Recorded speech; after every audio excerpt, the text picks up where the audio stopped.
കുമുദ മാതാജിനെ ഏതാണ് എടുക്കണെന്ന് പറഞ്ഞ? ഹരീഷ്ണ മ്യൂട്ടാക്കണേ, പ്രഭു ക്ലാസ്സിലുണ്ട്. ഹരീഷ്ണ. ഹരേ കൃഷ്ണ മാതാജി, ഇന്ന് ഏതാണ് എടുക്കണത്? ഉപദേശാമൃതാണോ ഭക്തിരസാമൃത സിന്ധു? ഭക്തിരസാമൃതസന്ധു എന്ന് പറഞ്ഞു ഇന്നലെ. അതെ അല്ലേ? അതെ അതെ അതെ. ഇന്നലെ എങ്ങനെയാന്നല്ലോ പറഞ്ഞിരുന്നു. ആ ശരി ശരി. Okay okay. ഭക്തിരസാമൃത സിന്ധു നമ്മൾ കുറെ പഠിച്ചതാ, എല്ലാം പൂർത്തിയായില്ല. അന്ന് പുസ്തകം ആർക്കും ഇല്ലായിരുന്നു, ചിലർക്കൊന്നും ഇല്ലായിരുന്നു. ഇപ്പൊ എല്ലാവർക്കും പുസ്തകമായി കാണും. അന്ന് നമ്മളെല്ലാം വാങ്ങിച്ചല്ലോ. എല്ലാം പഠിക്കാൻ കുറച്ച് വിഷമൊക്കെ ഉണ്ട്. ഹരീഷ്ണ പ്രഭുജി മ്യൂട്ടിലാണ്. ഹരേ കൃഷ്ണ. ഹരേ കൃഷ്ണ. ഹരേ കൃഷ്ണ. ഓം അജ്ഞാനാതിമിരാന്തസ്യ ജ്ഞാനാഞ്ജനശലാകയാ ചക്ഷുരുന്മീലിതം യേന തസ്മൈ ശ്രീഗുരവേ നമഃ. ശ്രീചൈതന്യമനോഭീഷ്ടം സ്ഥാപിതം യേന ഭൂതലേ സ്വയം രൂപകഥാ മഹ്യം ദദാതി സ്വപദാന്തികം. വന്ദേഹം ശ്രീഗുരു ശ്രീയുതപദകമലം ശ്രീഗുരു വൈഷ്ണവാംശ്ച ശ്രീരൂപം സാഗ്രജാതം സഗണരഘുനാഥാന്വിതം തം സജീവം സാദ്വൈതം സാവധൂതം പരിജനസഹിതം കൃഷ്ണചൈതന്യദേവം ശ്രീരാധാകൃഷ്ണപാദാൻ സഗണലളിതാ ശ്രീവിശാഖാന്വിതാംശ്ച നമ. ഓം വിഷ്ണുപാദായ കൃഷ്ണപ്രേഷ്ഠായ ഭൂതലേ ശ്രീമതേ ഭക്തിവേദാന്ത സ്വാമിനേ ഇതി നാമിനേ. നമസ്തേ സാരസ്വതേ ദേവേ ഗൗരവാണി പ്രചാരിണേ നിർവിശേഷ ശൂന്യവാദി പാശ്ചാത്യദേശധാരിണേ. ഹേ കൃഷ്ണ കരുണാ സിന്ധോ ദീനബന്ധോ ജഗത്പദേ ഗോപേശ ഗോപികാ കാന്ത രാധാകാന്ത നമോസ്തുതേ. തപ്തകാഞ്ചന ഗൗരാംഗീ രാധേ വൃന്ദാവനേശ്വരി വൃഷഭാനുസുതേ ദേവി പ്രണമാമി ഹരിപ്രിയേ. പഞ്ചകൽപതരുഭ്യശ്ച കൃപാ സിന്ധുഭ്യ ഏവ ച പതിതാനാ പാവനേഭ്യോ വൈഷ്ണവേഭ്യോ നമോ നമഃ. ജയ ശ്രീ കൃഷ്ണ ചൈതന്യ പ്രഭു നിത്യാനന്ദ ശ്രീ അദ്വൈത ഗദാധര ശ്രീവാസാദി ഗൗര ഭക്തവൃന്ദ. ഹരേ കൃഷ്ണ കൃഷ്ണ കൃഷ്ണ ഹരേ ഹരേ ഹരേ രാമ രാമ രാമ ഹരേ ഹരേ. ഹരേ കൃഷ്ണ കൃഷ്ണ കൃഷ്ണ ഹരേ ഹരേ ഹരേ രാമ രാമ രാമ ഹരേ ഹരേ. ഹരേ കൃഷ്ണ കൃഷ്ണ കൃഷ്ണ ഹരേ ഹരേ ഹരേ രാമ രാമ രാമ ഹരേ ഹരേ. ഹരേ കൃഷ്ണ. അപ്പൊ ഇന്ന് ഭക്തിരസാമൃത സിന്ധു ആണ് എടുക്കുന്നത്. അത് കുറച്ച് ഡീപ്പായിട്ടാണ് എടുക്കുന്നത്. അപ്പൊ നിങ്ങള് ഭക്തിരസാമൃത സിന്ധു മുമ്പ് നോക്കിയിട്ടുണ്ടാവും. ഉണ്ടോ? പറയൂ. കുറച്ച് ഇത്ര വിശദമായിട്ടല്ല എന്നാലും. അപ്പൊ ഇത് ഭക്തിശാസ്ത്രക്ക് വേണ്ടിയിട്ട് കുറച്ച് ഡീപ്പായിട്ട് ആണ് പോകുന്നത്. ഈ ഭക്തിരസാമൃത സിന്ധു എന്ന് പറയുന്നത് ഭഗവാൻ കൃഷ്ണന്റെ ശാസ്ത്രം തന്നെയാണ്, ശുദ്ധമായിട്ടുള്ള ഭക്തിയുടെ ശാസ്ത്രമാണ്. അതുകൊണ്ട് ഇത് അറിയാനും പഠിക്കാനും കുറേം കൂടി ടഫാണ്, കുറച്ച് ബുദ്ധിമുട്ടുണ്ട് ഇത്. അപ്പൊ അതുകൊണ്ട് തന്നെ നിങ്ങള് ഓരോ അധ്യായവും അതിന് മുമ്പായിട്ടുള്ള അവതാരികയും എല്ലാം നല്ല രീതിയിൽ കൃത്യമായിട്ട് 1-2 പ്രാവശ്യം വായിച്ചിട്ട് പോവുക. അതിനുശേഷം ക്ലാസ് കേൾക്കുക, മാതിരി നോട്ട് ചെയ്യുക. ഇമ്പോർട്ടൻ്റ് ആയിട്ടുള്ള കാര്യങ്ങളെല്ലാം നോട്ട് ചെയ്യുക. അപ്പൊ അതാണ്. അപ്പൊ അതെല്ലാം ചെയ്തിട്ട് വേണം മുന്നോട്ട് പോകാൻ. അപ്പൊ കുറെ കൂടി മനനം ചെയ്തിട്ട് മനസ്സിലാക്കേണ്ട കാര്യങ്ങളാണ് ഇതെല്ലാം.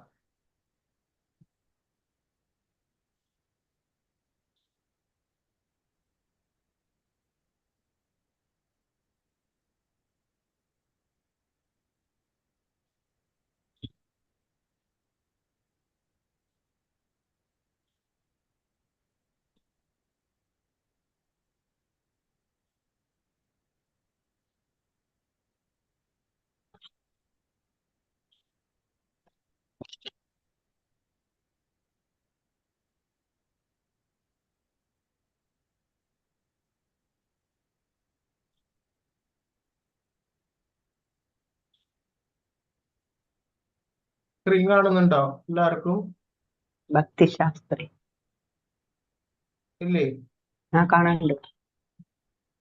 ഭക്തിശാസ്ത്രി ഭക്തി അമൃത കാണുന്നുണ്ട്.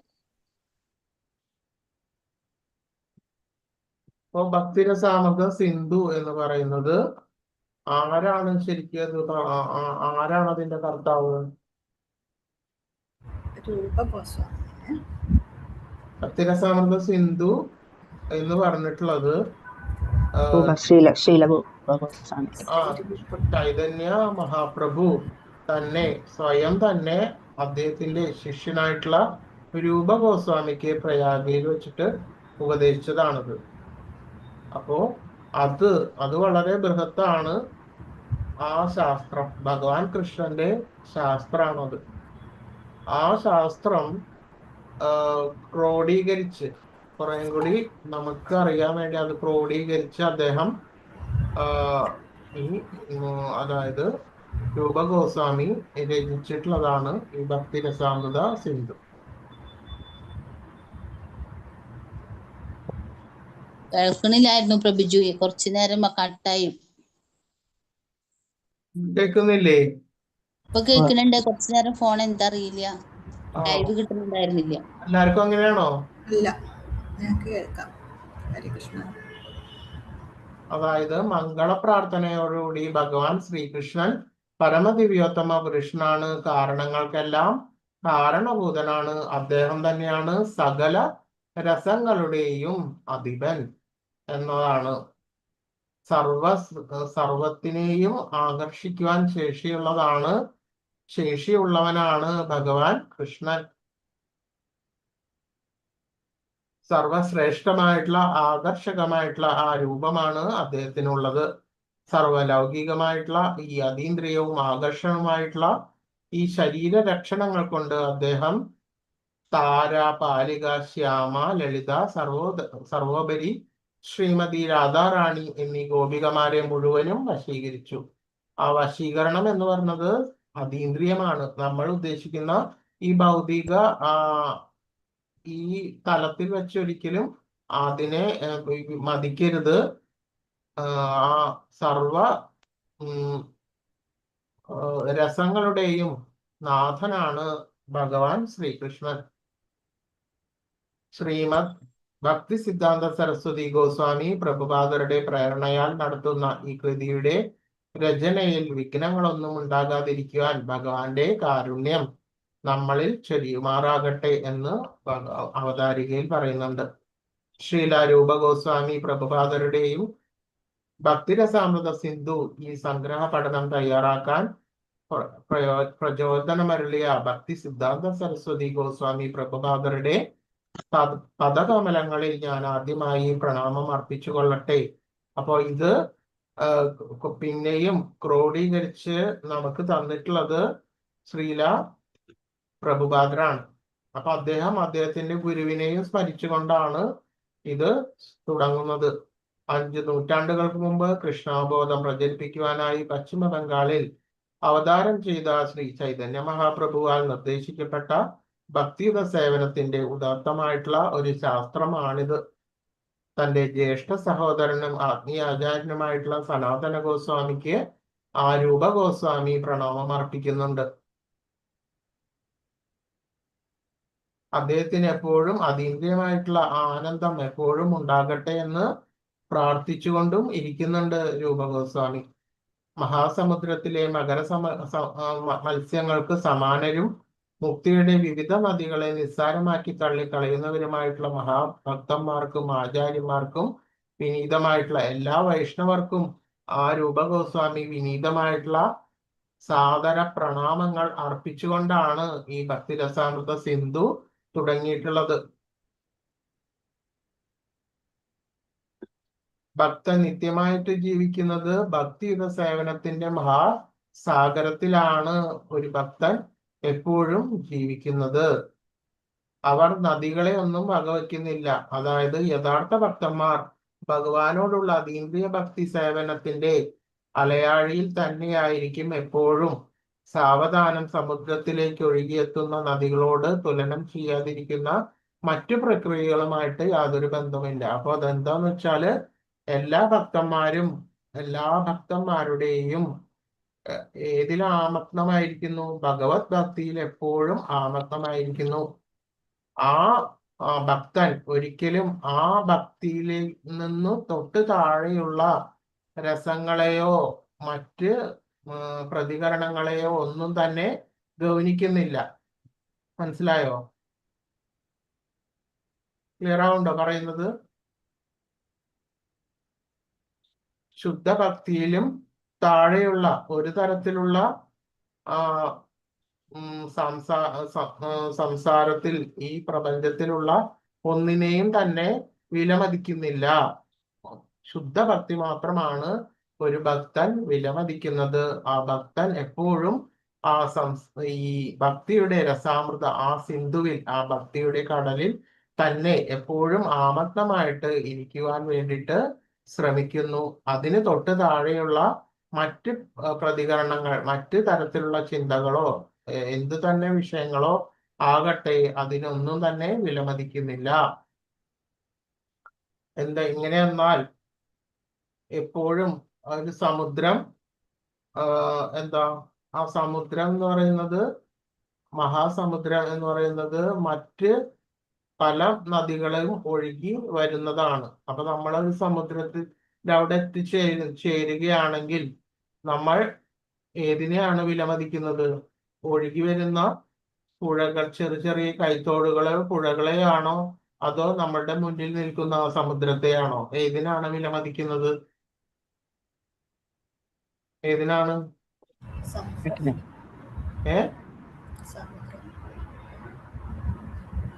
നിങ്ങൾ പറയൂ, നിങ്ങളുടെ അടുത്തുനിന്ന് എന്തെങ്കിലും മിണ്ടാണ്ടിരുന്നെങ്കിൽ ശരിയാവുക.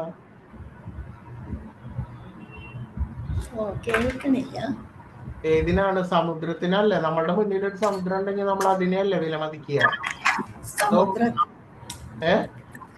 സമുദ്രം അതെ, ആ സമുദ്രത്തിനെയാണ് നമ്മൾ മതിക്കുന്നത്. അല്ലാതെ അതിൽ വന്നു ചേരുന്ന കൈത്തോടുകളോ പുഴകളെയോ നമ്മൾ മതിക്കുന്നില്ല. അതേപോലെ അതൊരു ഉപമയാണ് പറയുന്നത്. അതേപോലെ തന്നെ ശുദ്ധമായിട്ടുള്ള ഭക്തി മാത്രമാണ് ഒരു ഭക്തൻ മതിക്കുന്നത്. മറിച്ച് മറ്റു വിധത്തിലുള്ള പ്രാപഞ്ചിക വിഷയങ്ങളെ കുറിച്ച് ഒരിക്കലും മതിക്കുന്നില്ല. ഭഗവത് സേവനത്തിന്റെ ശാസ്ത്രത്തിൽ അനാവശ്യമായിട്ട് ഇടപെടുന്ന താർക്കികന്മാരിൽ നിന്നും ഭക്തിരസാമൃത സിന്ധു എന്ന പരിശുദ്ധ ഭക്തിയുടെ സാഗരത്തെ കാത്തുരക്ഷിക്കണമെന്ന് ശ്രീല രൂപ ഗോസ്വാമി തന്റെ ആത്മീയ ആചാര്യനായിട്ടുള്ള ശ്രീല സനാതന ഗോസ്വാമിയോട് അപേക്ഷിക്കുന്നു. അവരുടെ വാദമുഖങ്ങളിൽ സാഗരമധ്യത്തിലെ അഗ്നിപർവ്വത സ്ഫോടനത്തോടെയാണ് അദ്ദേഹം ഉപമിക്കുന്നത്. അപ്പോ ശുദ്ധഭക്തി ആണ് ഇതിന്റെ യഥാർത്ഥമായിട്ടുള്ള പ്രതിപാദ വിഷയം. ആ ശുദ്ധഭക്തിയോട് തൊട്ട് മറ്റ് ശുദ്ധഭക്തി ഒഴികെ മറ്റ് തരത്തിലുള്ള വിഷയങ്ങളൊന്നും തന്നെ ഇവിടെ മതിക്കുന്നില്ല. ശുദ്ധഭക്തി മാത്രമാണ്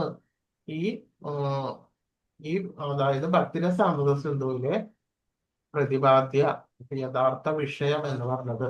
മറ്റു തരത്തിലുള്ള വിഷയങ്ങളൊന്നും തന്നെ ഗൗനിക്കുന്നില്ല. ശുദ്ധഭക്തിയാണ് ഇവിടെ പറയുന്നത്. തനിക്കുള്ള യോഗ്യതയല്ലെങ്കിലും ലോകം മുഴുവനും, അതായത് രൂപ ഗോസ്വാമി അത്രയധികം താഴ്മയോട് കൂടിയിട്ടാണ് പറയുന്നത്. അതായത് രൂപ ഗോസ്വാമിക്ക് ഈ ശരിയായിട്ടുള്ള ഈ ശുദ്ധഭക്തി പ്രചരിപ്പിക്കുവാനുള്ള യോഗ്യത ഇല്ലെന്നാണ് അദ്ദേഹം സ്വയം പറയുന്നത്. എന്ന് പറഞ്ഞാൽ അത്രയും താഴ്മയുള്ള ഒരു ഗോസ്വാമിയാണ് അദ്ദേഹം. അദ്ദേഹം പറയുന്നു, തനിക്ക് യോഗ്യതയില്ലെങ്കിലും ലോകം മുഴുവനും കൃഷ്ണാബോധം വ്യാപിപ്പിക്കാനാണ് താൻ ശ്രമിക്കുന്നത് എന്നാണ് പറയുന്നത്.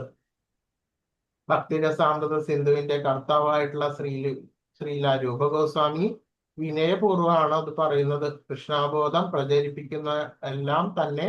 അപ്പൊ നമുക്കൊന്നും അതിനുള്ള യോഗ്യതയില്ല. നമുക്ക് ഈ ഗ്രന്ഥം വായിക്കുവാനും കൂടിയുള്ള യോഗ്യത നമുക്ക് വന്നിട്ടില്ല. എങ്കിലും ഒരാഗ്രഹമുണ്ട്. എന്ത്? ആ ഭക്തിയുടെ ആ ശുദ്ധഭക്തി മറ്റുള്ളവരിലേക്ക് എത്തണം, ആ ഭക്തി ലോകം മുഴുവനും പ്രചരിപ്പിക്കണം എന്നുള്ള ഒരാഗ്രഹം ഉണ്ട്. അത് കാരണം കൊണ്ട് തന്നെ യോഗ്യതയില്ലാത്ത എനിക്കും, അതായത് ഞാനും, നിങ്ങൾക്ക് എല്ലാവർക്കും യോഗ്യത വന്നിട്ടില്ല. എങ്കിലും ആ ഭക്തി, ആ ഭഗവാന്റെ ഭക്തി പ്രചരിക്കണം എന്നുള്ള ഉദ്ദേശത്തോടു കൂടി തന്നെയാണ് ഇതിന്റെ ഗ്രന്ഥകർത്താവ് അത്രയും താഴ്മയായിട്ട് ആ ഗ്രന്ഥകർത്താവായിട്ടുള്ള രൂപ ഗോസ്വാമി പറയുന്നത്. അദ്ദേഹത്തിന് യോഗ്യതയില്ല എന്ന് പറയുമ്പോ പിന്നെ നമ്മുടെ കാര്യം എന്തായിരിക്കും എന്ന് പറഞ്ഞാല് അപ്പൊ അതുകൊണ്ട് തന്നെ അദ്ദേഹത്തിന്റെ ആ ആഗ്രഹം ആണ് ഈ ശുദ്ധഭക്തി പ്രചരിപ്പിക്കുക എന്നുള്ളത്. ഇപ്പൊ എല്ലാവരുടെയും മനോഭാവം, നിങ്ങളുടെയും എന്റെയും മനോഭാവം എല്ലാം ഇതുപോലെ തന്നെ ആയിരിക്കണം. നമ്മളെല്ലാവരും ആ ഭഗവാന്റെ കൈകളിലുള്ള ഉപകരണങ്ങളാണ്. ആചാര്യന്മാരുടെയും അതുപോലെ തന്നെ അവരുടെ കാലടികളെ പിന്തുടർന്നാൽ ആ കഷ്ടപ്പെടുന്ന മാനവ സമൂഹത്തിന് വേണ്ടി നമുക്കും എന്തെങ്കിലുമൊക്കെ ചെയ്യാൻ വേണ്ടിയിട്ട് സാധിക്കും. നമുക്ക് നമ്മളെ കൊണ്ട് പറ്റുന്നത് എന്താണോ അത് നമ്മൾ ഈ ജീവിതത്തിൽ ചെയ്യുക. അത് എങ്ങനെ ചെയ്യണം? ആ ശാസ്ത്രത്തെയും ഗുരുവിനെയും പിന്തുടർന്നുകൊണ്ട് നമ്മൾ മുന്നോട്ട് പോകണം. ഭക്തിരസാമൃത സിന്ധു 4 ഭാഗങ്ങളായിട്ട് തിരിച്ചിരിക്കുന്നു. സമുദ്രത്തെ എന്ന പോലെ ഈ ഓരോ ഭാഗത്തിനും വിവിധ ഉപവിഭാഗങ്ങളുണ്ട്. എന്തൊക്കെയാണ്? പൂർവം, ദക്ഷിണം, പശ്ചിമം, ഉത്തരം എന്നിങ്ങനെ നാലായിട്ടാണ് ഭക്തിരസാമൃത സിന്ധുവിനെ വിഭജിച്ചിരിക്കുന്നത്. അപ്പൊ ഇതൊക്കെ നിങ്ങൾ നോട്ട് ചെയ്ത് വെച്ചോളൂ. ക്വസ്റ്റ്യൻ ചോദിക്കുകയാണെന്നുണ്ടെങ്കിൽ ഇങ്ങനത്തെ ക്വസ്റ്റ്യൻസ് ഒക്കെ ചോദിക്കും. ഭക്തിരസാമൃത സിന്ധുവിനെ എന്താണ് വിഭജിച്ചിരിക്കുന്നത്, ഇതെല്ലാം ചോദിക്കാം. അപ്പോ നിങ്ങൾ അതൊക്കെ നോട്ട് ചെയ്ത് വെച്ചോളൂ. എന്തൊക്കെയാണ്? പൂർവം, ദക്ഷിണം, പശ്ചിമം, ഉത്തരം. ഭക്തിരസാമൃത സിന്ധുവിനെ അങ്ങനെയാണ് ആദ്യം വിഭജിച്ചിരിക്കുന്നത്. അതിനുശേഷം ഓരോന്നിന്റെയും ഉപവിഭാഗങ്ങൾ എന്തായിട്ട് വിഭജിച്ചു? തരംഗങ്ങളായിട്ട് വിഭജിച്ചു. തരംഗം എന്നാണ് ഉപവിഭാഗത്തിനെ പറയുന്നത്. സമുദ്രത്തിന് 4 മേഖലകൾ എവിടെയൊക്കെ ഉണ്ടെങ്കിലും വിവിധ തരംഗങ്ങൾ എപ്പോഴും ഉണ്ടായിരിക്കുന്നത് പോലെ ഭക്തിരസാമൃത സിന്ധുവിൽ വിവിധ തരംഗങ്ങളുണ്ട്. ഒന്നാം ഭാഗത്ത് 4 തരംഗമാണുള്ളത്. അവയിൽ ആദ്യത്തേത് ഭക്തിത സേവനത്തെ കുറിച്ചിട്ടുള്ള വിവരണമാണ്. അപ്പൊ ഞാൻ ഈ ഭക്തിരസാമൃത സിന്ധുവിന്റെ ഒരു ഓവർവ്യൂ ആണ് നിങ്ങൾക്ക് തരുന്നത്. അപ്പോ ആ തരംഗത്തിന്റെ ആ ഉപവിഭാഗത്തിൽ ഒന്നാം തരംഗത്തില് വരുന്നതാണ് ഭക്തിത സേവനത്തിന്റെ പൊതുവിവരണങ്ങൾ. രണ്ടാമത്തെ ഭാഗം ഭക്തിത സേവനത്തിന്റെ നിയാമക തത്വങ്ങൾ വിവരിച്ചിരിക്കുന്നു. മൂന്നാം തരംഗം പരമാനന്ദത്തിലെ ഭക്തിയുത സേവനമാണ്. ആത്യന്തികം ലക്ഷ്യമായിട്ടുള്ള ഈശ്വര പ്രേമത്തെ കുറിച്ചിട്ടാണ് 4ാമത്തെ തരംഗം. ഇവയിൽ ഓരോന്നിന്റെയും ബാഹ്യലക്ഷണങ്ങൾ ചൂണ്ടിക്കാണിച്ച് വിശദമായിട്ട് പ്രതിപാദിക്കുന്നുണ്ട്. ആചാര്യന്മാരുടെ കാലടികളെ പിന്തുടർന്ന് ഭക്തിക്ക് അഥവാ ഭക്തിയുത സേവനത്തിന് ഒരു ആധികാരിക വിവരണം ശ്രീല രൂപ ഗോസ്വാമിയുടെ വാക്കുകളിൽ ഇങ്ങനെ സംഗ്രഹിക്കും. ആനുകൂല്യമായിട്ടുള്ള രീതിയിൽ ഭഗവാനെ സേവിച്ചുകൊണ്ട് പൂർണ്ണമായും കൃഷ്ണാബോധത്തിൽ നിരതനാകാനുള്ള പ്രവണതയുണ്ടെങ്കിൽ മാത്രമേ ഉന്നത ശ്രേണിയുള്ള ഭക്തി അറിയാൻ കഴിയുള്ളൂ. അതായത് അദ്ദേഹം പറയുന്നത് അന്യാഭിലാഷിതാശൂന്യം ജ്ഞാനകർമാദ്യനാവൃതം ആനുകൂല്യേന കൃഷ്ണാനു സേവനം ഭക്തിരുത്തമ. അതായത് അന്യാഭിലാഷിത ശൂന്യം എന്ന് പറഞ്ഞാല് എന്താ? അന്യാഭിലാഷിത എന്ന് പറഞ്ഞാൽ മറ്റ് അഭിലാഷങ്ങൾ അതൊന്നും ഇല്ലാതിരിക്കണം. ഒരു ഭക്തന് വേണ്ട ഗുണങ്ങളാണ് ഞാൻ പറയുന്നത്. അന്യാഭിലാഷിത ശൂന്യം, മറ്റു തരത്തിലുള്ള അഭിലാഷങ്ങൾ ഒന്നും തന്നെ ഇല്ലാതിരിക്കണം. അതായത് ശുദ്ധ ഭക്തിയിൽ കവിഞ്ഞ് മറ്റൊരു തരത്തിലുള്ള ആഗ്രഹങ്ങൾ ഇല്ലാതിരിക്കണം. ജ്ഞാനകർമാദ്യനാവൃതം, അതായത് ഇവിടെ ശുദ്ധഭക്തി മാത്രമേ കണക്കിലെടുക്കുന്നുള്ളൂ. മറ്റ് ജ്ഞാനത്തിന്റെയോ കർമ്മത്തിന്റെയോ തത്വങ്ങളോ ഒന്നും തന്നെ ഈ ശുദ്ധഭക്തിയില് വന്നു ചേരുന്നില്ല. അതെല്ലാം വിട്ടുകളഞ്ഞിരിക്കുന്നു. ജ്ഞാനകർമാദ്യനാവൃതം, അത്തരത്തിലുള്ള തത്വങ്ങളോ വാദപ്രതിവാദങ്ങളോ ഒന്നും തന്നെ ഇവിടെ കണക്കിലെടുക്കുന്നില്ല. ജ്ഞാനകർമാദ്യനാവൃതം ആനുകൂല്യേന കൃഷ്ണാനു സേവനം ഭക്തിയുത്തമ, അതായത് ഭഗവാന് അനുകൂലമായത് എന്തോ അത് മാത്രം നമ്മൾ കണക്കിലെടുക്കുക. ആനുകൂല്യേന കൃഷ്ണാനു, അതായത് ഭഗവാൻ കൃഷ്ണന് അനുകൂലമായിട്ടുള്ളത് എന്തോ അത് മാത്രം നമ്മൾ ചെയ്യുക, അത് മാത്രം മനനം ചെയ്യുക, അത് മാത്രം പ്രവർത്തിക്കുക, അത് മാത്രം ചിന്തിക്കുക. അതാണ് ഒരു ഭക്തന്റെ ലക്ഷണം. ആനുകൂല്യേന കൃഷ്ണാനു സേവനം ഭക്തിയുത്തമ. പ്രതികൂലമായിട്ടുള്ളത് അപ്പോൾ എന്ത് ചെയ്യും? പ്രതികൂലമായിട്ടുള്ളത് ആനുകൂല്യം, അതായത് അനുകൂലമായിട്ട് വരുന്ന നമ്മളുടെ മുന്നിലേക്ക് 2 തരത്തിലുള്ള പ്രതികരണങ്ങളാണ് വരുന്നത്. എന്തൊക്കെ? അനുകൂലമായതും പ്രതികൂലം. പ്രതികൂലമായതും. അതിൽ തന്നെ നമ്മൾ അത് അനലൈസ് ചെയ്യണം, വിശകലനം ചെയ്യണം. ഭഗവാൻ കൃഷ്ണന് അനുകൂലമായിട്ടുള്ളത് എന്തോ അത് മാത്രം നമ്മൾ തിരഞ്ഞെടുക്കുക. മനസ്സിലായോ പറയുന്നത്? മനസ്സിലായി. മനസ്സിലായി. അത് അതായത് ജീവിതത്തിന്റെ ഏത് നിലയിലാണെങ്കിലും, ഏത് തലത്തിലാണെങ്കിലും, ഏത് അവസ്ഥയിലാണെങ്കിലും അനുകൂലമായിട്ടുള്ള ഭഗവാൻ കൃഷ്ണന് അനുകൂലമായിട്ടുള്ളത് എന്തോ അത് നമ്മൾ തിരഞ്ഞെടുക്കുക. പ്രതികൂലമായിട്ടുള്ളത് എന്ത് ചെയ്യണം? ഉപേക്ഷിക്കുക. അപ്പോ നമ്മളുടെ ജോലിയാണെങ്കിലും നമ്മളുടെ ഏതൊക്കെ തന്നെയാണെങ്കിലും, ഏതൊക്കെ അവസ്ഥയാണെങ്കിലും ഭഗവാൻ കൃഷ്ണന് അനുകൂലമായിട്ടുള്ളത് നമ്മൾ സ്വീകരിക്കുക, അനുകൂലമല്ലാത്തത് വർജിക്കുക. അതാണ് ഒരു ഭക്തൻ ചെയ്യേണ്ടത്. അതാണ് ഭക്തന്റെ ലക്ഷണം. ഇതാണ് ഒരു ഭക്തന്റെ ലക്ഷണം. ശുദ്ധ ഭക്ത ലക്ഷണമാണ് അത് കാണുന്നത്. അതായത് നമ്മൾക്ക് വരുന്ന തരത്തിലുള്ള പ്രതികരണങ്ങൾ അതെല്ലാം പഞ്ചേന്ദ്രിയങ്ങളെ ബാധിക്കുന്നതാണ്. അപ്പോ മൂക്കിന് വരുന്ന പ്രതികരണങ്ങൾ ഉണ്ടാവും, കണ്ണിന് വരുന്ന പ്രതികരണങ്ങൾ, കണ്ണിന് വരുന്ന പലതരത്തിലുള്ള പ്രതികരണങ്ങൾ ഉണ്ടാകും. അതിൽ അനുകൂലമായിട്ടുള്ളതാവും പ്രതികൂലമായിട്ടുള്ളതും. അങ്ങനെ ഓരോന്നും നോക്കുക. ചെവിക്കും ഉണ്ടാവും, ത്വക്കിനുണ്ടാകും, എല്ലാം. അപ്പൊ അതെല്ലാം നമ്മൾ അനലൈസ് ചെയ്തിട്ട് ഭഗവാൻ കൃഷ്ണന് അനുകൂലമായിട്ടുള്ളത് മാത്രം എടുത്തിട്ട് പ്രതികൂലമായിട്ടുള്ളതിനെല്ലാം തന്നെ വർജിക്കുക.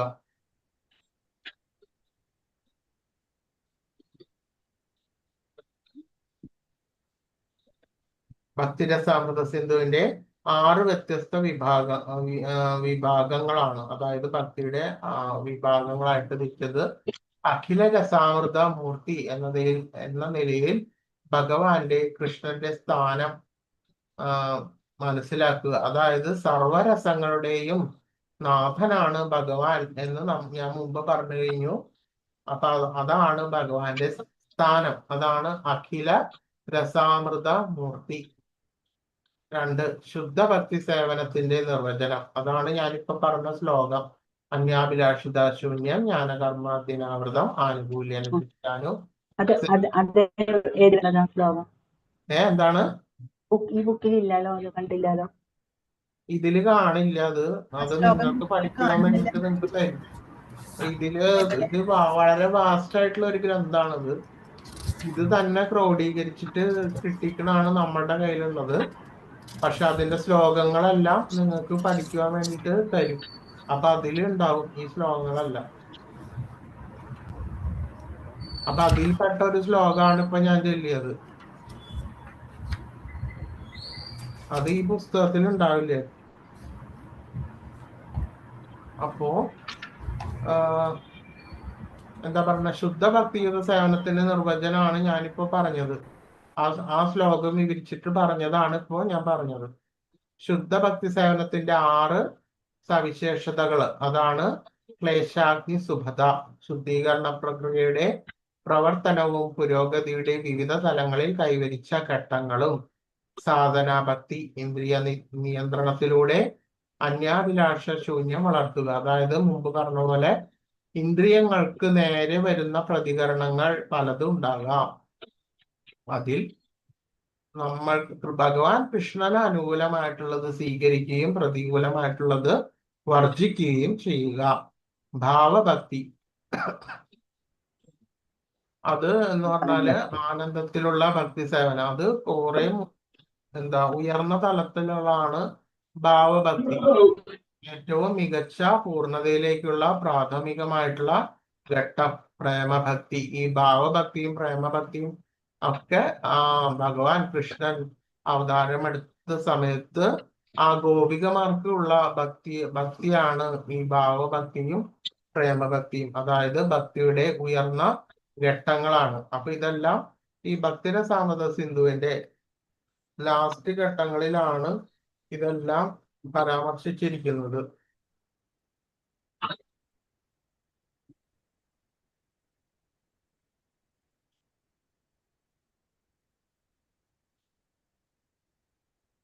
ശ്രീല രൂപ ഗോസ്വാമിയുടെ സ്ഥാനം രൂപാനുക എന്നാണ്.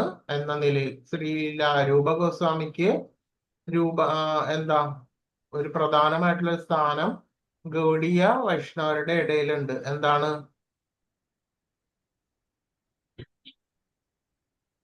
ബ്രഹ്മമാധവ ഗൗഡീയ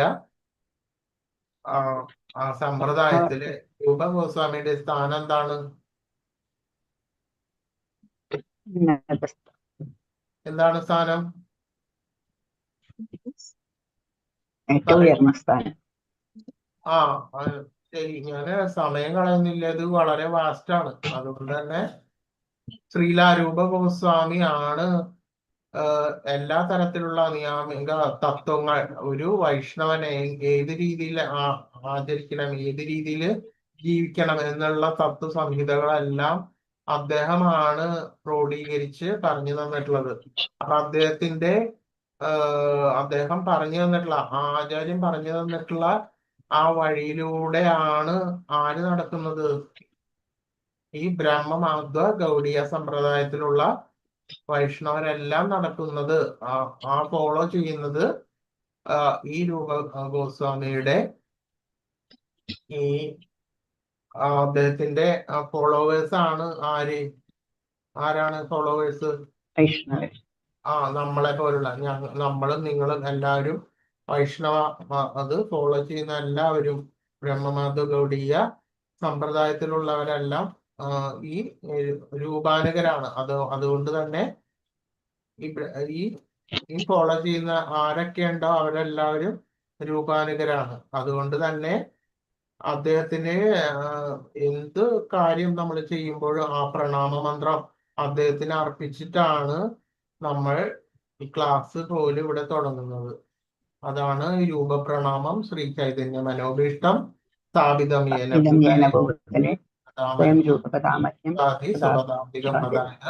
ചൈതന്യദേവന്റെ ആഗ്രഹപൂർത്തിക്കായിട്ട് ഈ ഭൗതിക പ്രപഞ്ചത്തിൽ പ്രസ്ഥാന സ്ഥാപനം ചെയ്ത ശ്രീല രൂപ ഗോസ്വാമി പ്രഭുപാദർ അദ്ദേഹത്തിന്റെ പാതാരവിന്ദങ്ങളിൽ എനിക്ക് എപ്പോഴാണ് അഭയം തരുന്നത്. അദ്ദേഹത്തിനെ സ്മരിച്ചിട്ടും കൊണ്ടാണ് എല്ലാം തുടങ്ങുന്നത്. ഏത് ടീച്ചിങ്ങും ക്ലാസ്സും പ്രീച്ചിങ്ങും എല്ലാം ഇത് അദ്ദേഹത്തിനെ സ്മരിച്ചിട്ടാണ് ഇത് തുടങ്ങുന്നത്. അപ്പൊ അത് അദ്ദേഹത്തിന് ഒരു പ്രഥമ സ്ഥാനം, വളരെ വലിയ സ്ഥാനം ഈ ബ്രഹ്മമാധ്വ ഗൗഡീയ സമ്പ്രദായത്തിലുണ്ട്. ആദ്യം ഫോളോ ചെയ്യുന്ന എല്ലാവരെയും, എന്നെയും എല്ലാവരും രൂപാനുക എന്നാണ്. ഫോളോ ചെയ്യുന്ന ആരാണോ അവരെല്ലാവരും രൂപാനുകരാണ്. അതാണ് രൂപാനുക. ഭക്തിരസാമൃത സിന്ധു എന്ന പദം, അതായത് ലൗകികവും ആത്മീയവുമായിട്ടുള്ള രസം എന്ന് പറയുന്നത്. ശ്രീല പ്രഭുപാദരുടെ മാനസികാവസ്ഥ ഭക്തിരസാമൃത സിന്ധു വ്യക്തിപരമായിട്ടും പൊതുവിലും സമൂഹത്തിൽ അവതരിപ്പിക്കുന്ന ഉദ്ദേശം. അപ്പോ ആ സമൂഹത്തില് എന്തുകൊണ്ടാണ് അവതരിപ്പിക്കുന്നത്? ശുദ്ധഭക്തി എന്താണ് എന്നുള്ളത് എല്ലാവരും മനസ്സിലാക്കും. ആ ശുദ്ധഭക്തിയെ കുറിച്ചിട്ടാണ് ഈ ഗ്രന്ഥം വിവരിക്കുന്നത്.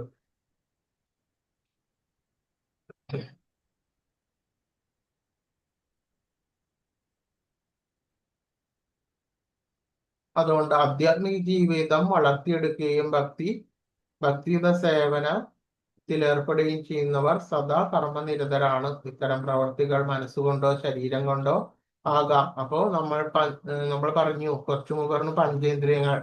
അതിൽ തന്നെ നമ്മളുടെ മനസ്സ് പലതരത്തിൽ ചിന്തിക്കുന്നുണ്ട്, വികാരം കൊള്ളുന്നുണ്ട്, ഇച്ഛിക്കുന്നുണ്ട്. എന്നിവയൊക്കെ മനസ്സിന്റെ പ്രവർത്തനങ്ങളാണ്. നാം എന്തെങ്കിലും ചെയ്യാൻ ഇച്ഛിക്കുമ്പോൾ പ്രവർത്തനം നടക്കുന്നതായി വെളിപ്പെടുന്നത് ഇന്ദ്രിയങ്ങളിലാണ്. അപ്പൊ ആദ്യം തന്നെ പ്ലാൻ ചെയ്യും മനസ്സിൽ എന്തൊക്കെ ചെയ്യണം, ഇങ്ങനെ വന്നുകൊണ്ടേയിരിക്കും. അപ്പൊ അതെല്ലാം നമ്മൾ പഠിച്ചു കഴിഞ്ഞു. എന്താണ് പലതരത്തിലുള്ള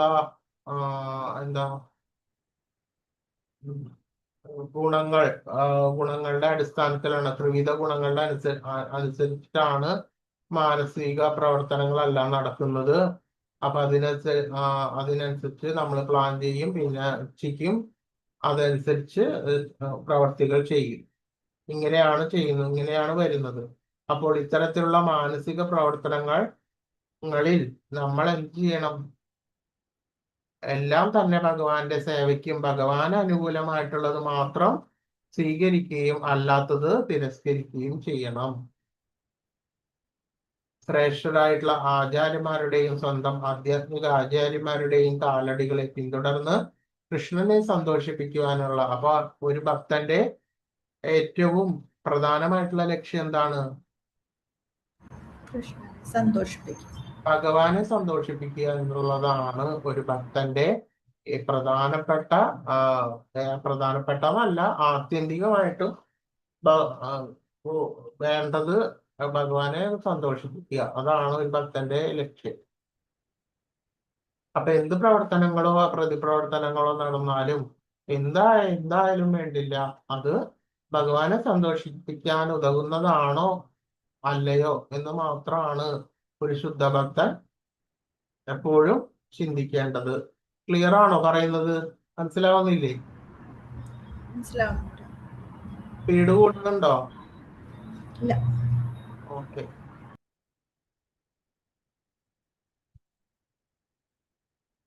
അപ്പോൾ ആ ആചാര്യന്മാരുടെയും കാലടികളെ പിന്തുടർന്ന് കൃഷ്ണനെ സന്തോഷിപ്പിക്കാനുള്ള മാർഗം നമ്മൾ ആസൂത്രണം ചെയ്യുക. മനസ്സുകൊണ്ടും വാക്കുകൊണ്ടും ശരീരം കൊണ്ടുമുള്ള പ്രവർത്തനങ്ങൾ ഉണ്ട്. കൃഷ്ണബോധമുള്ള ആൾ ഭഗവത് മാഹാത്മ്യത്തെ കുറിച്ച് പ്രബോധനം നടത്തുവാൻ വാക്കുകൾ ഉപയോഗിക്കുന്നു. ഇതിന് കീർത്തനം എന്ന് പറയുന്നു. മനസ്സുകൊണ്ട് അയാൾ ഭഗവാന്റെ പ്രവർത്തനങ്ങളെ കുറിച്ച് ചിന്തിക്കുന്നു. അതായത് കുരുക്ഷേത്ര യുദ്ധഭൂമിയിൽ നിന്നുകൊണ്ട് സംസാരിക്കുന്നതായൊക്കെ ഇപ്രകാരം ഭഗവത് ലീലകൾ എല്ലായ്പ്പോഴും സ്മരിക്കണം. ഇതാണ് കൃഷ്ണബോധത്തിന്റെ മാനസിക സംസ്കാരം. അപ്പോൾ ഒരു ഭക്തൻ, ഒരു ശുദ്ധ ഭക്തൻ എപ്പോഴും ഭഗവാന്റെ നാമം ചൊല്ലുന്നു, രൂപം ഓർക്കുന്നു, ഭഗവാന്റെ ലീലകൾ, നാമ രൂപ ലീല ഗുണം ഇതെല്ലാം തന്നെ എപ്പോഴും മനനം ചെയ്തുകൊണ്ടേ ഇരിക്കുകയാണ് ഒരു ശുദ്ധഭക്തൻ. അതിൽ കവിഞ്ഞതൊന്നും ഒന്നും തന്നെ ആ ഭക്തന് സ്വീകാര്യമല്ല. മറിച്ച് ഭഗവാന്റെ രൂപം, നാമം, ലീല, ഗുണങ്ങൾ ഇതെല്ലാം ഓർത്തുകൊണ്ടാണ് ഒരു ഭക്തൻ ഇരിക്കേണ്ടത്. എപ്പോഴും സ്മരിച്ചുകൊണ്ടിരിക്കണം ഈ കൃഷ്ണ. ഇതാണ്. അപ്പൊ അതായത് ചില സമയത്ത് നമുക്ക് എന്ത് ചെയ്യാൻ പറ്റും? മാല ജപിക്കാൻ പറ്റും. 16 മാലകൾ ഇങ്ങനെ ജപിച്ചുകൊണ്ടിരിക്കാം. പിന്നെ നമുക്ക് എന്ത് ചെയ്യാൻ പറ്റും? ഭഗവത് കീർത്തനങ്ങൾ ചെല്ലാം. നല്ല ഈണത്തിലും ഉച്ചത്തിലും ഭഗവത് കീർത്തനങ്ങൾ ചെല്ലാൻ വേണ്ടിയിട്ട് സാധിക്കും. പിന്നെ എന്ത് ചെയ്യാൻ പറ്റും? ഭഗവാന്റെ ആ ലീലകൾ, ഭഗവാൻ ഉള്ള സമയത്ത് ഭഗവാന്റെ ലീലകളെല്ലാം ഭാഗവതത്തിലും എല്ലാം വർണ്ണിച്ചിട്ടുണ്ട്. ആ ലീലകളെല്ലാം നമുക്ക് മനനം ചെയ്യാൻ വേണ്ടിയിട്ട് സാധിക്കും. അത് കുറെ അങ്ങനെ നമ്മൾ അങ്ങനെ ചെയ്തുകൊണ്ടേ ഇരിക്കുക. ഭാഗവതം ശ്രവിക്കുക, ഭഗവാന്റെ കഥകൾ ശ്രവിക്കുക, സ്മരിക്കുക, ഇതെല്ലാം തന്നെ നമുക്ക് ചെയ്യാൻ വേണ്ടിയിട്ട് സാധിക്കും. ഭഗവത് കീർത്തനങ്ങൾ ആലപിക്കുക. അപ്പൊ ഇതിൽ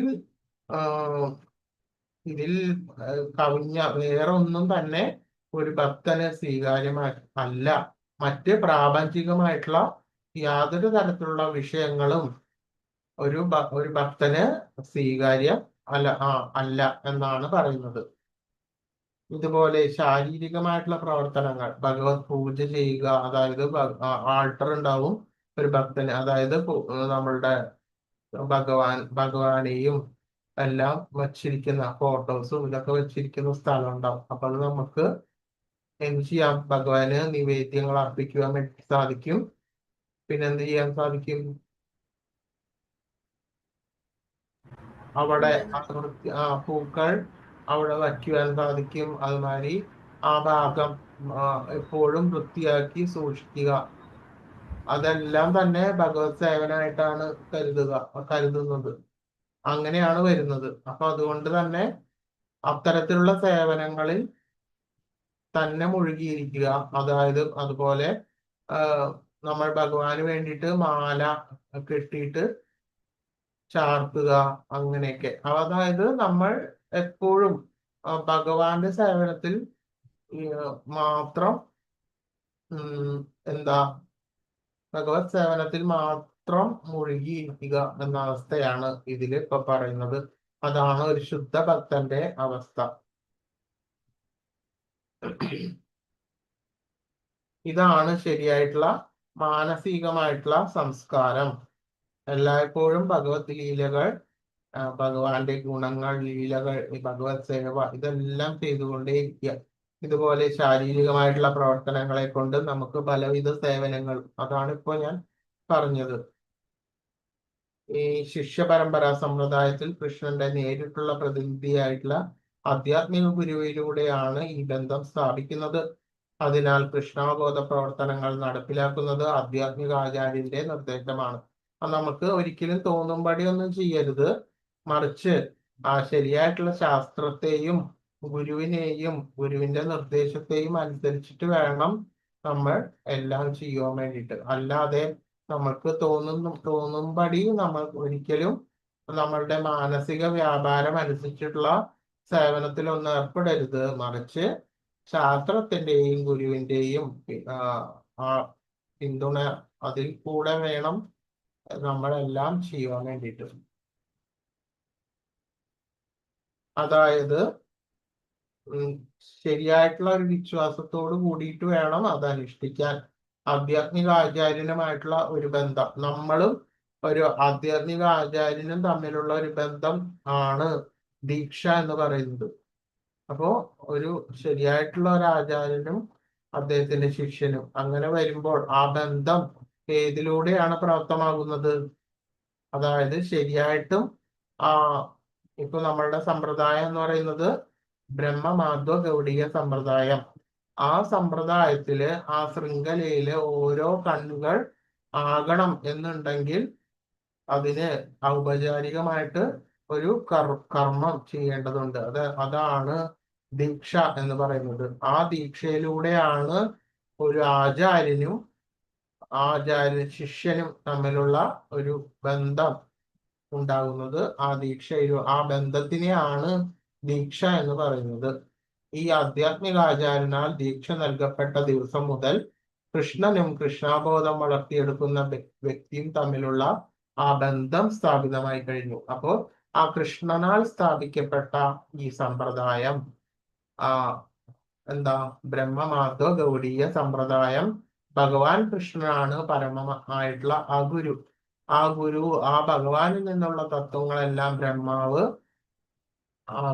ആ പരമഗുരുവായിട്ടുള്ള കൃഷ്ണൻ ബ്രഹ്മാവിന് പറഞ്ഞു കൊടുക്കുകയും ആ ബ്രഹ്മാവിൽ നിന്ന് നാരദനിലും മറ്റ് അങ്ങനെ തുടർന്നു പോകുന്ന സമ്പ്രദായമാണ് ബ്രഹ്മമാധ്വ ഗൗഡീയ സമ്പ്രദായം. അപ്പോൾ ഈ ഒരു സമ്പ്രദായത്തില് കണ്ണിയാകുന്നതോടുകൂടി ആ ഭഗവാൻ കൃഷ്ണന്റെ ആ സമ്പ്രദായത്തിലേക്ക് നമ്മൾ പ്രവേശിച്ച് കഴിഞ്ഞിരിക്കുന്നു. ക്ലിയർ ആണോ പറയുന്നത്? അപ്പോ അതിനുവേണ്ടി തക്കതായിട്ടുള്ള ആ സമ്പ്രദായത്തിലെ ആ സമയത്തെ ഒരു സമയത്ത് ഗുരു ആരാണ്, പരമഗുരു ആരാണ്, ദീക്ഷ നൽകുവാൻ പ്രാപ്തിയുള്ള ഗുരു ആ സമ്പ്രദായത്തിൽ ആരാണ് എന്ന് മനസ്സിലാക്കി നമ്മളുടെ ഇച്ഛപ്രകാരം, നമ്മൾക്കും കൂടി ഇഷ്ടം വേണം, എങ്കിൽ മാത്രമാണ് ആ ദീക്ഷയ്ക്ക് വേണ്ടി ഗുരുവിനെ വരിക്കുവാൻ സാധിക്കുകയുള്ളൂ. അപ്പോൾ തുടങ്ങി ആ ദീക്ഷ കൊടുക്കുന്ന ആ സമയം തുടങ്ങി നമ്മൾ ആ ഒരു ശൃംഖലയിലെ കണ്ണിയായിട്ട് മാറുകയാണ്. അങ്ങനെയാണ് വരുന്നത്. അപ്പൊ അങ്ങനെ ഭഗവാൻ കൃഷ്ണനുമായിട്ടുള്ള ആ ബന്ധം സ്ഥാപിച്ചു കഴിഞ്ഞു.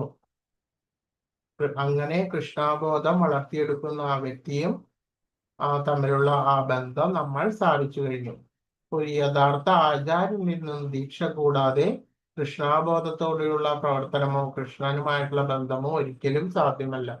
അപ്പൊ ശരിയായിട്ടും നമ്മൾ ഒരു ഗുരുവിനെ വരിക്കണം എന്നുള്ളതാണ് പരമപ്രധാനം. അങ്ങനെയാണ് ആ ശൃംഖല മുന്നോട്ട് പോകുന്നത്. ഭഗവാൻ കൃഷ്ണൻ തന്നെ അതിന് മാതൃക കാണിച്ചു തന്നിട്ടുമുണ്ട്. ആ ഭഗവാൻ ഭഗവത്ഗീതയില് അതേപോലെ ഒരു ശരിയായിട്ടും ഗുരുവിനെ വരിക്കുവാനുള്ള രീതി പറഞ്ഞിട്ടും ഉണ്ട്. ഉണ്ടോ ഇല്ലയോ? പറയൂ. ഇല്ലേ? ഏതൊക്കെയാണ്?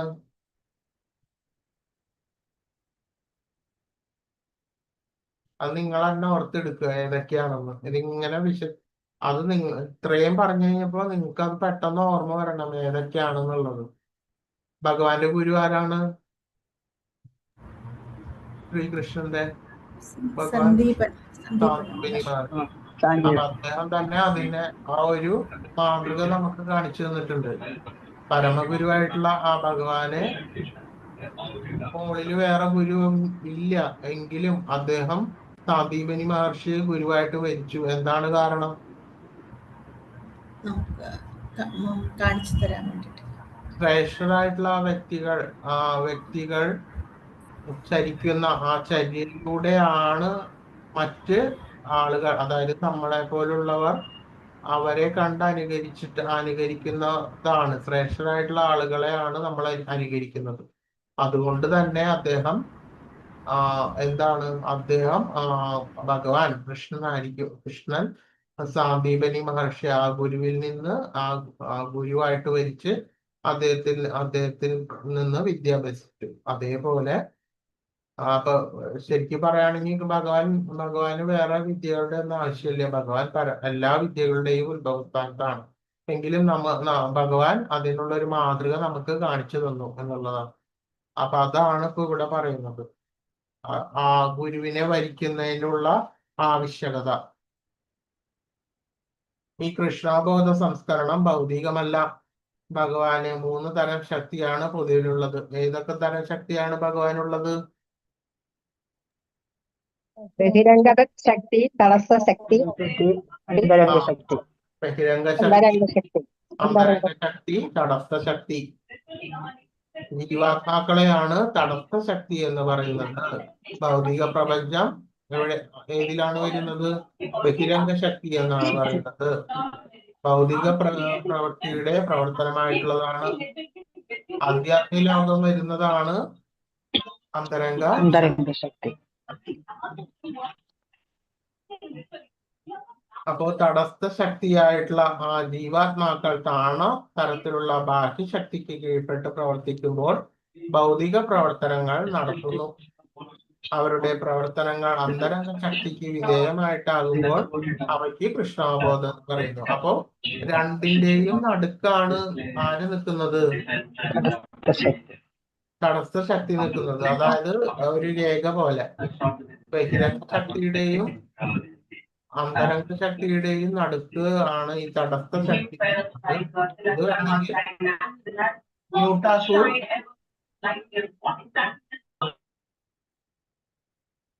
അപ്പോൾ എങ്ങോട്ട് വേണമെങ്കിലും നമുക്ക് ചായാം. അതായത് തടസ്സ ശക്തി ആയിട്ടുള്ള ഈ ജീവാത്മാവിന് എങ്ങോട്ട് വേണമെങ്കിലും ചായാം. അതായത് ബഹിരംഗ ശക്തിയിലേക്ക് ചായാം, പിന്നെ എവിടേക്ക് ചായാം? അന്തരംഗ ശക്തിയിലേക്ക് ചായാം. അപ്പോ അതാണ് ഇപ്പൊ പറയുന്നത്. 2 ഓപ്ഷനാണ് അപ്പോഴുള്ളതെന്ന് ഞാൻ ഇടയ്ക്കിടയ്ക്ക് പറയുന്നത്. അതായത് നമ്മൾക്ക് ഭഗവാന്റെ സേവ, ഭഗവാന്റെ ചരിതം, ഭഗവത് സ്മരണം, ഭക്തി, ഇതെല്ലാം തന്നെ അതീന്ദ്രിയമാണ്. അപ്പോൾ ഇത്തരത്തിലുള്ള പ്രവർത്തനത്തിന്റെ ആധിക്യം നമ്മളിൽ എപ്പോഴും ഉണ്ടാകാൻ നമ്മളെപ്പോഴും ശ്രമിക്കേണ്ടതാണ്. ഇത് അതീന്ദ്രിയമാണ്.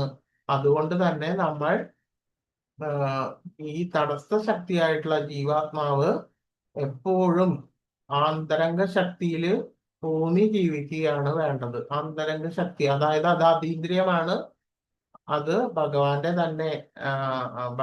തന്നെ ഉൾപ്പെട്ടിട്ടുള്ള ആത്മീയ ലോകത്തിലെ അതീന്ദ്രിയമായിട്ടുള്ള പ്രവർത്തനങ്ങളെല്ലാം തന്നെ ഭഗവാന്റെ അന്തരംഗ ശക്തിയിലാണ് നടക്കുന്നത്. അതായത് ശുദ്ധമായിട്ടുള്ള ഭക്തിയുടെ സേവനമെല്ലാം അതീന്ദ്രിയമാണ്. ഭഗവാന്റെ അന്തരംഗ ശക്തിയിൽ നിന്നാണ് ഇതെല്ലാം വരുന്നത്. അതുകൊണ്ട് തന്നെ ഭഗവാന്റെ സേവനം, ഭഗവത് സേവനം എല്ലാം തന്നെ നമ്മൾ ചെയ്ത് അന്തരംഗ ശക്തിയിൽ തന്നെ ഉൾപ്പെട്ട് ജീവിക്കുകയാണ് വേണ്ടത്. മറിച്ച് ബഹിരംഗ ശക്തിയിലാണ് പോകുന്നതെന്നുണ്ടെങ്കിൽ ആ ഭോഗത്തിനും വേണ്ടി പ്രവർത്തിച്ചുകൊണ്ടിരിക്കുക, സുഖത്തിനും ഭോഗത്തിനും വേണ്ടി പ്രവർത്തിച്ചുകൊണ്ടിരിക്കുമ്പോൾ ആ തടസ്സ ശക്തിയായിട്ടുള്ള ജീവാത്മാവ് ബഹിരംഗ ശക്തിയിലേക്ക് പോകുന്നു. ക്ലിയർ ആണോ പറയുന്നത്?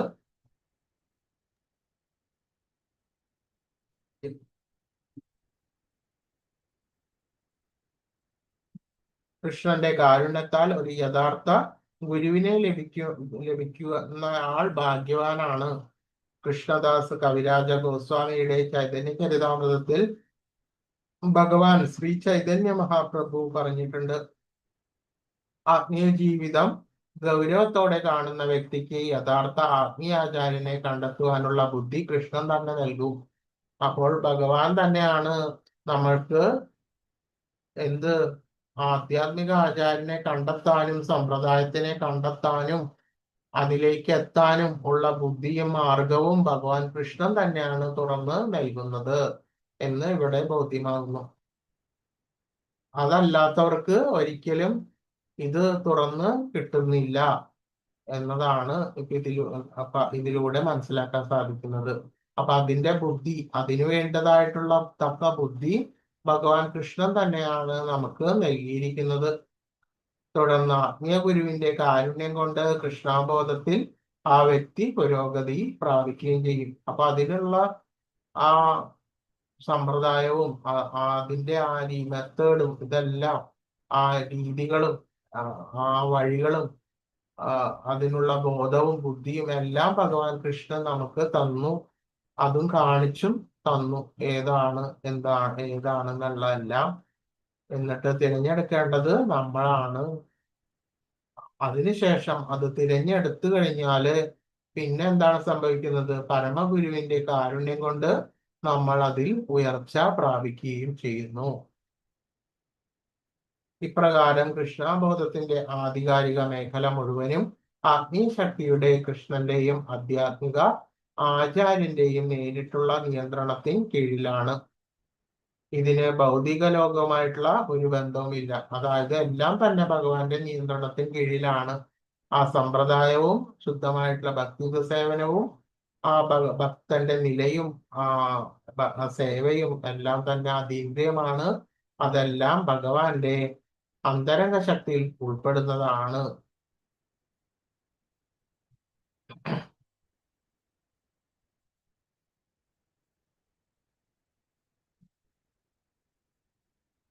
കൃഷ്ണബോധത്തിന്റെ ഈ അധികാര മേഖല മുഴുവനും ആ ആത്മീയ ശക്തിയുടെ ആ കൃഷ്ണന്റെയും ആധ്യാത്മിക ആചാര്യന്റെയും നേരിട്ടുള്ള നിയന്ത്രണത്തിലാണ്.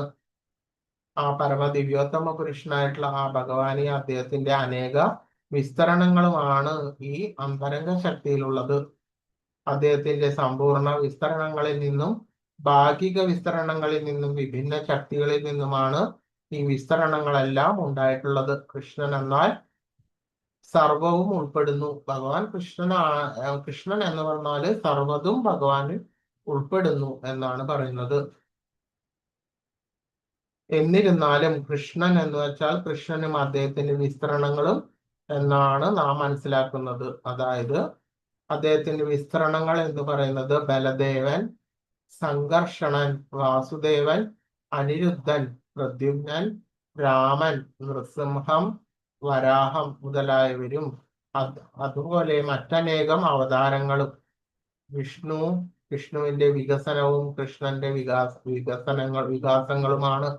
തിരമാലകൾ പോലെ എണ്ണമറ്റതാണ് ഈ വികസനങ്ങൾ എന്ന് ശ്രീമദ് ഭാഗവതം പറയുന്നു. ഇപ്പോൾ ഇപ്പറഞ്ഞ വിസ്തരണങ്ങളും പരിശുദ്ധ ഭക്തജനങ്ങൾ ഉൾപ്പെടുന്നതാണ് കൃഷ്ണന്റെ വിസ്തരണങ്ങളെല്ലാം അവയുടെ അനശ്വരതയിലും ആനന്ദത്തിലും പ്രത്യാഭിജ്ഞാനത്താലും സമ്പൂർണരാണ് എന്ന് ബ്രഹ്മസംഹിത പറയുന്നു. അപ്പോൾ ആ ഭഗവാന്റെ സർവ്വതും ഭഗവാനിൽ നിന്ന് തന്നെയാണ് ഉത്ഭവിച്ചത് എന്നുണ്ടെങ്കിലും ആ ഭഗവാന്റെ വിസ്തരണങ്ങളാണ് ഇപ്പൊ ഞാൻ പറഞ്ഞിട്ടുള്ള ഈ പ്രദ്യുമ്നൻ, രാമൻ, നരസിംഹ ഇതെല്ലാം അടുത്തുള്ള, അതായത് അന്തരംഗ ശക്തിയിൽ അതീന്ദ്രിയമായിട്ടുള്ള ആ ശക്തിയിൽ ഉള്ളതാണ് ഇതെല്ലാം, ഈ വിസ്തരണങ്ങളെല്ലാം. അപ്പോൾ ഈ അവതാരങ്ങളെല്ലാം തന്നെ ഭാഗവതത്തിൽ വർണ്ണിച്ചിട്ടുണ്ട്. ഭഗവാന്റെ അതീന്ദ്രിയ ആനന്ദത്തിന് അനുഗുണമായ കൃഷ്ണബോധ പ്രവർത്തനങ്ങൾ നിർവഹിക്കുക എന്നാണ് ഭക്തിയുത സേവനം. അതായത് ഭഗവാനെ സന്തോഷിപ്പിക്കുക എന്നുള്ളതാണ് ഒരു ഭക്തന്റെ കടമ. അപ്പോ അതിനനുഗുണമായിട്ടുള്ള പ്രവർത്തനങ്ങൾ മാത്രം നമ്മൾ തിരഞ്ഞെടുക്കുക. പ്രതികൂലമായിട്ടുള്ളതെല്ലാം തന്നെ വർജിക്കുക. ഇതാണ് വേണ്ടത്.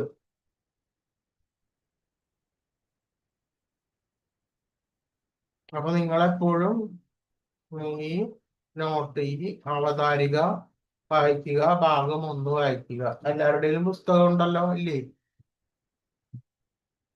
ഉണ്ട് ഉണ്ട് പ്രഭു. വളരെയധികം തത്വങ്ങളും ഉണ്ട്. ശാസ്ത്രങ്ങളാണ് ഇതിൽ ഉൾപ്പെട്ടിരിക്കുന്നത്. അതുകൊണ്ട് വളരെ ശ്രദ്ധിച്ച് മനസ്സിലാക്കുക. ശുദ്ധമായിട്ടുള്ള ഭക്തി തത്വങ്ങളാണ് ഇതിൽ ഉൾപ്പെട്ടിരിക്കുന്നത്. പാഞ്ചാകൽപതരുഭ്യശ്ച കൃപാസിന്ധുഭ്യൈവ ച പതിതാനാം പാവനേഭ്യോ വൈഷ്ണവേഭ്യോ നമോ നമഃ. അനന്തകോടി വൈഷ്ണവവൃന്ദ കീ ജയ്. ശ്രീല പ്രഭുപാദ് കീ ജയ്. ഗൗരപ്രമാനന്ദേ ഹരി ഹരി ബോൾ.